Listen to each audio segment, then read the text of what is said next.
فأحييكم أيها الإخوة الفضلاء وأيها الحجاج الكرام وفد الله، أحييكم بتحية الإسلام، تحية أهل الجنة.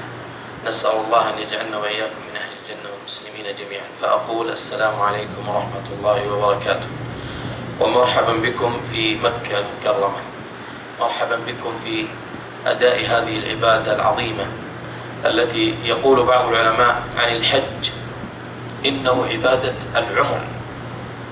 الإنسان قد يعيش 60-70 سنة أو أكثر، ولكنه لا يجب عليه أن يحج إلا مرة واحدة، فهي عبادة العمر. ولذلك احرص يا أخي أن يكون حجك قريب من هدي النبي صلى الله عليه وآله وسلم. تأمل يا إخوة لما أعلن النبي صلى الله عليه وسلم في المدينة أنه حاج، فرح المسلمون واستبشروا فرحا عظيما، وأصبحوا يتوافدون على المدينة. لماذا؟ ما رأيكم؟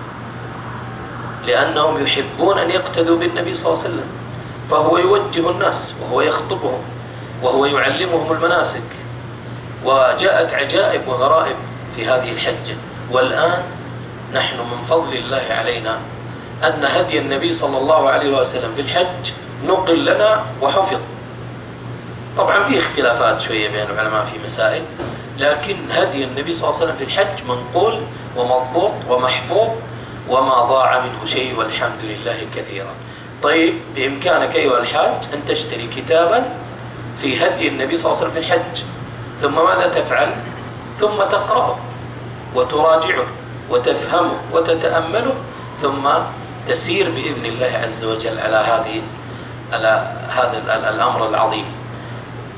حديثي إليكم أيها الإخوة هو عبارة عن وقفات حول هذه العبادة العظيمة.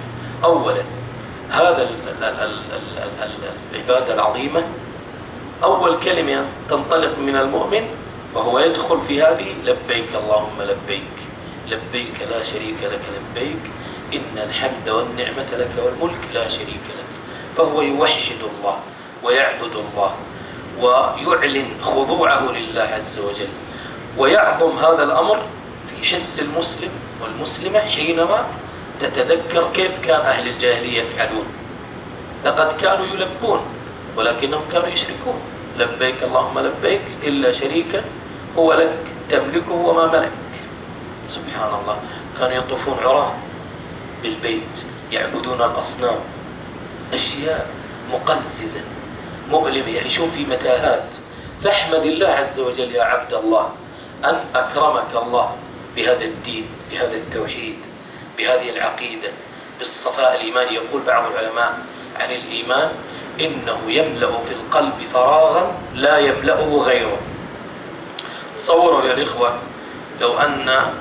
لو أنكم أو بعضا منكم ألم بهم الجوع، فجاء لهم شخص يصف لهم الطعام والشراب، فما قولكم؟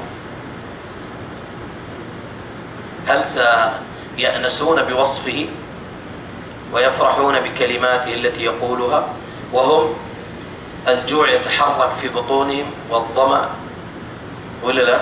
يقول دعنا من هذا الوصف، أعطنا خبزا ولو قليلا أو ماء قليلا، ودعنا من هذا الكلام الكثير. إذن المؤمن ترى يعيش حياة حقيقية إيمانية. إنسان يمشي في طريق لا يدري أين يذهب. لو أنك تذهب إلى مكان ولا تدري أين تذهب، هل ستصل هذا المكان؟ ما بتصل. لماذا؟ ما لك هدف محدد. أنتم الآن جئتم إلى مكة وتعرفون طريق مكة.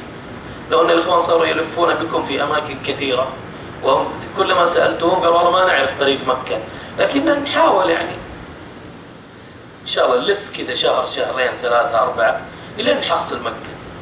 هل أحد يوافق يذهب معهم؟ يقول إيش؟ كيف شهر شهرين؟ لابد الطريق واضح ومعلوم. فالمؤمن عنده الطريق واضح والقضية منكشفة، لكن غير المؤمن ترى يتيه، يعيش في ضلال وانحراف. فأول هذه المسألة يا أخوان أنه هذا الدين، هذا الإيمان، هذا الحج يذكرك بمشاهد إيمانية عظيمة جدا. ولذلك كثرت أسئلة الناس للنبي صلى الله عليه وسلم في الحج. واحد يسأل عن الرمي، واحد يسأل كذا، واحد يسأل. وخطب النبي صلى الله عليه وسلم في الحج شيء عظيم جدا. أعظم ما جاء في خطب النبي صلى الله عليه وسلم في الحج، أتدرون ماذا؟ ما رأيكم يا إخوان؟ الوصية بكتاب الله عز وجل. تركت فيكم ما إن تمسكتم لن تضلوا أبدا، يقول النبي صلى الله عليه وسلم. نعم يا إخوة، كتاب الله. ولذلك هناك أحاديث تدغدغ عواطف المؤمن وتبعث فيها الفرح والسرور. يقول النبي صلى الله عليه وسلم وهو ينشر هذا الأمر ويعني يذكره، يقول: ليتني رأيت إخواني. قالوا: أولسنا إخوانك يا رسول الله؟ قال: لا، أنتم أصحابي. إخواني قوم يأتيهم كتاب بين دفتين يؤمنون به ولم يرون. فتصور يا أخي لما تقرأ هذا الحديث وتستحضر هذا الجو، أن رسولك صلى الله عليه وسلم يتمنى أن يراك، إيش ردة الفعل؟ وأنت أيضا تتمنى إيش؟ أن تراه. ولكن كل من رأى، ليس كل من رأى إيش؟ ورد. ممكن ترى النبي صلى الله عليه وسلم وترد حوضه ثم تمنع والعياذ بالله. وهذه والله غبن يا إخوة، غبن شديد. قال النبي صلى الله عليه وسلم: ليذادن أقوام من أمتي عن الحوض كما يذاد البعير. بعدين يقتربون حتى يعرفهم ويعرفونه صلى الله عليه وسلم. فأقول: أمتي أمتي، فيقال: إنك لا تدري ما أحدثوا بعدك. في بعض الوقت إنهم لم يزالوا بعدك يرجعوا القهقرة. ولو نظرنا الآن في أحوالنا لوجدنا عندنا أشياء كثيرة.